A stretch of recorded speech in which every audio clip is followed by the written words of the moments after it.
Ay po, magandang araw po. Ito po muli si Ate Lisa, 22. Andito na naman po tayo. Magbibigay naman po ako sa iyo sa inyo ng kunting kaalaman. Okay. Itong ibibigay ko naman sa inyo ngayong tip or pamamaraan ay kung papaano mapaghiwalay sila. Halimbawa, asawa mo na nagluloko o kaya mayroong iba. So, or kaya third party sa ganun na lang, or kaya kung partner mo or boyfriend mo magkakaroon ng iba, so ito yung pamamaraan natin po kung papaano. So ang sinasabi ko na nga, kailangan natin yung kumpletong paraphernalia. So bago po ninyo gagawin mga kapatid, kailangan po kumpleto na kayo doon sa lamesa ninyo, sa kung saan kayo pwedeng gagawa. Kailangan kompleto na siya lahat, nandyan na. So, ang una po nating gagawin ay kukuha ulit tayo ng isang malinis na papel. Ayan po. Yan po ay malinis na papel. Yan. So, ang malinis po na papel ang gagawin natin, and then at the same time, garapon. Kailangan hindi po natin mawawala ang garapon. Bawat vlog natin ay mayroon tayong garapon. Bawat gagawin natin ay mayroon tayong garapon. Kasi ito lang talaga yung bukod tanging guide natin or pinaka-main na magagamit natin. Garapon. Okay. Ang susunod po diyan ay ang ballpen. Ang ballpen po ay pwede na po ang itim. Kasi ito ay para sa love life. So ito po ay para gagawin natin sa pangkontra or iba pa. So ito ang gagawin natin. So mayroon po tayong ballpen, mayroon na po tayong papel, and mayroon na po tayong garapon. Yes. Kailangan malinis po, tuyong-tuyo na walang bahid ng kung ano pa man. At saka kailangan po natin is 2 bawang. Ito po ay nagsisimbolo sa partner ninyo, asawa ninyo, itong isa, and this one is nagsisimbolo po sa third party. Ito po yung papel ng third party. Then ito yung mahal nyo sa buhay. So kailangan natin 2. And then, kailangan din po natin ng suka. Ayan, vinegar. Yan. Yan, suka. Itong vinegar is matindi. Matindi ang asim nito. Matindi ang asim nito. Vinegar. Yan. And then, kailangan po natin ng pamintang buo at saka pamintang durog. Wala lang akong pamintang durog kasi hindi ako nakaano ngayon nasa kusina. Ayoko nang tatayo. So, tandaan po, pamintang buo and pamintang durog. Yun po ang kailanganin natin. So, ngayon po, umpisahan ko na ang pamamaraan. So, ganito po yun. Ito po yung papel. Ang una nyong isulat po ay ang pangalan ng babae. Kung alam nyo po, apelyido, pangalan, kumplito. Let's say ganito po ang gagawin natin. Magdalena de la Cruz Robles. Yan po, yan. So, ibig sabihin, ganito po.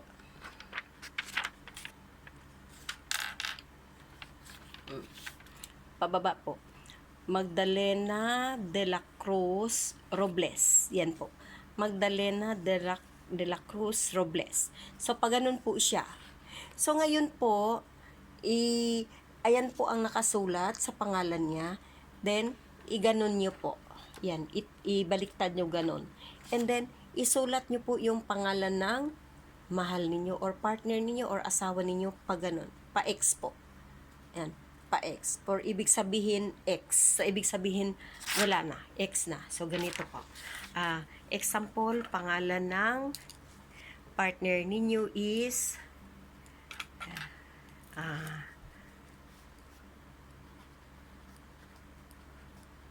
Rodrigo de la Peña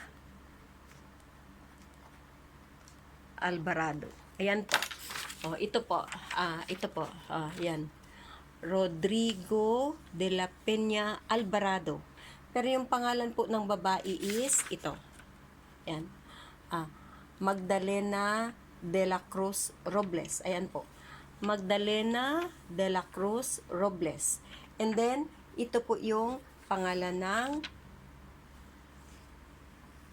mahal nyo sa buhay or partner ninyo, Rodrigo de la Peña Alvarado. So, bali po siya ay, ang ibig po sabihin ay bali po siya nag-ex. Ayan po, oh, ex.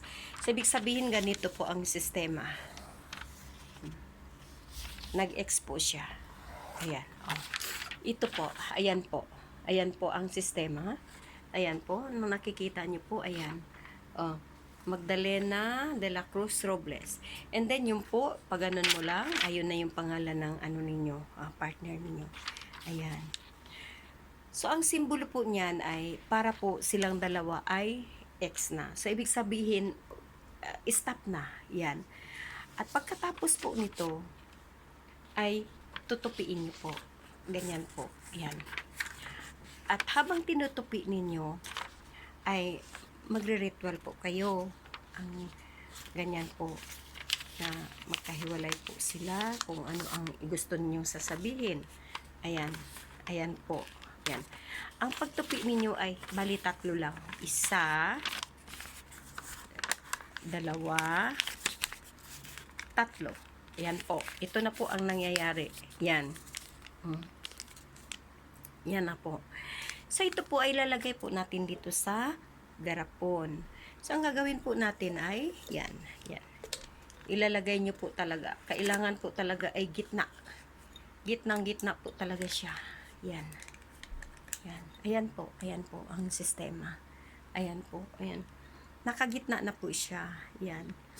Pagkatapos po natin ito nagawa, ay ilalagay po natin itong 2 bawang.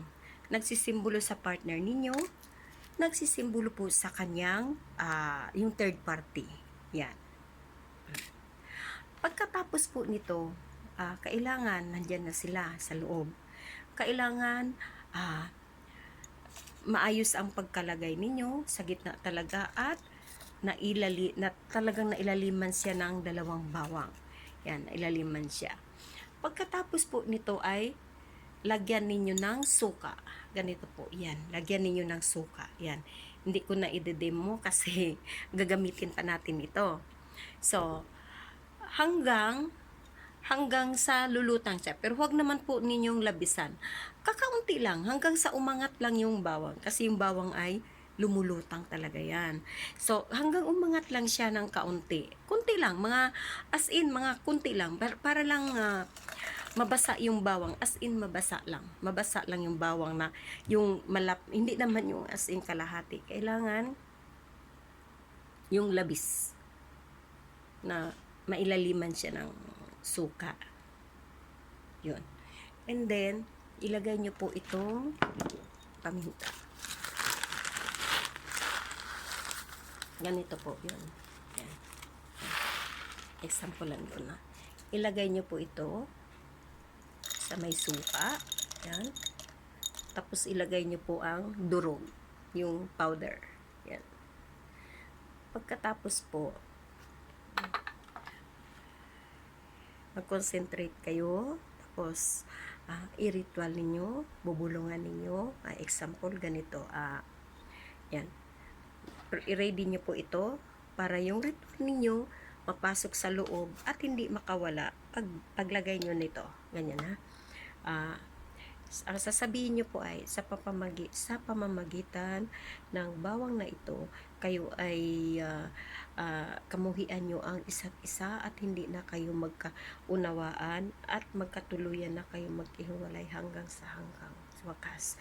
Tapos po itakpan nyo. Yan na po. Pagkatapos na po ninyong takpan, ayan,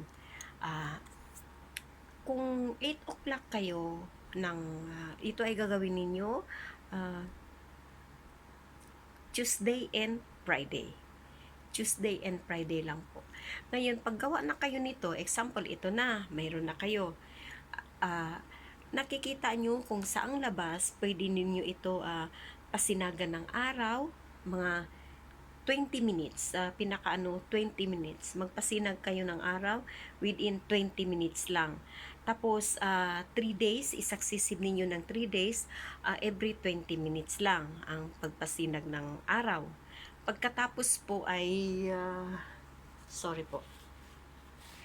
Every 3 days po, ay within 3 days, 20 minutes po ang pagpasinag ng araw hanggang po sa matuyo siya, matuyo ang suka. Ngayon pag natuyo na po ang suka, asahan ninyo nandyan na po yung awayan nila, nandyan na po yung hindi sila magkaunawaan, nandyan na po yung kaguluhan nila hanggang sa magkahiwalay sila ng tuluyan. Ganun. Pero itatago ninyo ito nang walang nakakaalam. Ngayon, hayaan ninyo siya, halimbawa 3 araw na at natutuyo na siya. Pag natuyo na yan, asahan mo dyan na sila magkakagulo, dyan na sila na hindi magkakaunawaan hanggang sa magkahiwalay na sila talaga ng lubusan. Ito po ay matindi, ito po ay talagang mabisa. Pero ang sabi ko sa iyo, concentration, lahat-lahat kailangan sa mula sa isip at sa puso niyo magagawa. Pagkatapos po, itago niyo po ito. And then, i-feedback niyo po ako, i-message niyo ako kung may mga success sa mga pinanggagawa natin, na mga spell, i-message niyo po ako, i-comments niyo lang po ako. Basta ito po ang mabibigay kong tips sa inyo. Ayan po. So, ito po yung para paghiwalayin sila ng mga third party. So, sana po, nakuha ninyo ang tamang proseso at pwede ninyo po itong gagawin. Basta ang sabi ko, Tuesday and Friday po. Yan po ang pinakamagandang paggawa nito. Bawat spell or love spell or kung ano-ano pa man, Tuesday and Friday. Kasi yun ang pinakamagandang araw. So, sana sa puli po, mag-another po, next video, abangan nyo po. Marami po tayong mai-upload uli o marami po tayong ibabahagi sa inyo. Maraming salamat po. Magandang araw. Bye-bye.